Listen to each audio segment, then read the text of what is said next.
Welcome to the Imperfect Tesla. Thanks for being here. And so, like recently, Tesla released a new update for cars. So it's 2022.36.1 or .2, depending on the version you got. And with that update came some nice new improvements, specifically to the Energy app, stuff you can do when it comes to cabin overheat protection, and some of the visual stuff on the Tesla app itself too. So, what are those? Let's get into it.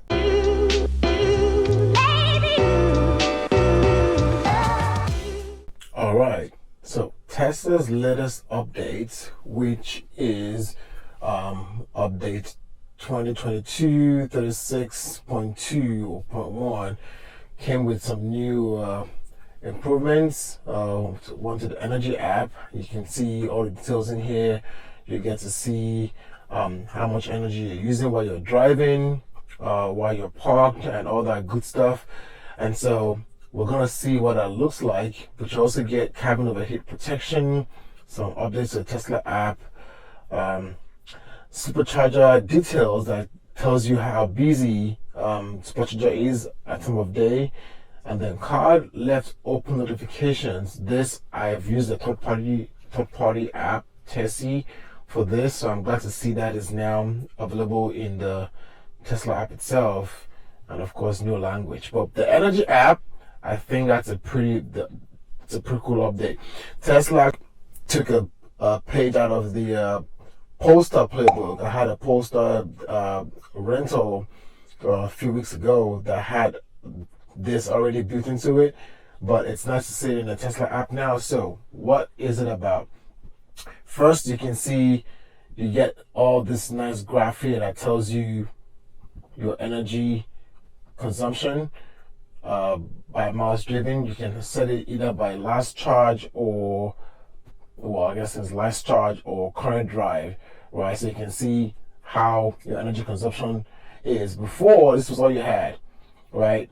This was good, but this gives you a whole lot more details. So if I go to since last charge, there we go. You can even do either by trip or rated, right? So if I do by trip, it's saying 5.1% consumed. So when I did this, I had an address plugged in here. We're driving home, and this had the trip mapped out. That's the gray line, and how we did. So you see, it says we had 1.1% more consumption than projected, and you can see what led to all those. So driving was 4.2. Climate, of course, we didn't have any battery conditioning and everything else. I like this rated because this gives you some more details too. And so this will also call you out if you're lead foot in it, right? Staying below 70 miles would have saved you 0.1% since your last charge. And also tells you too how elevation affects your usage, right? Going uphill on this trip cost me 0.7%. Going downhill saved me 0.8%, right? And climate was only 1% of the whole thing, which wasn't bad. The other cool part again too is you can also see your consumption when you are parked. So let's go to park. So you can also change this from since last charge or since last drive. So when I switch to since last charge, which was yesterday, screen time accounted for 0.07%, preconditioning 0.2. I don't have cabin overheat protection mode, and I guess Sentry mode didn't do anything since I was home. Mobile app 1.2, and you get some nice tips in here too, telling you that if you use the mobile app, that uses energy, and also third-party apps. So things like Tessie, Tesla, Stats, Nikola, all those things, they use power too. And then vehicle standby 1.7, and it tells you reduce energy loss while parked by keeping the Model Y plugged in. This goes to the ABC saying always be charging. So the saying is whenever you're parked, if you can, just leave the car plugged in and just let it be. So you don't get any additional details clicking on any of this stuff. So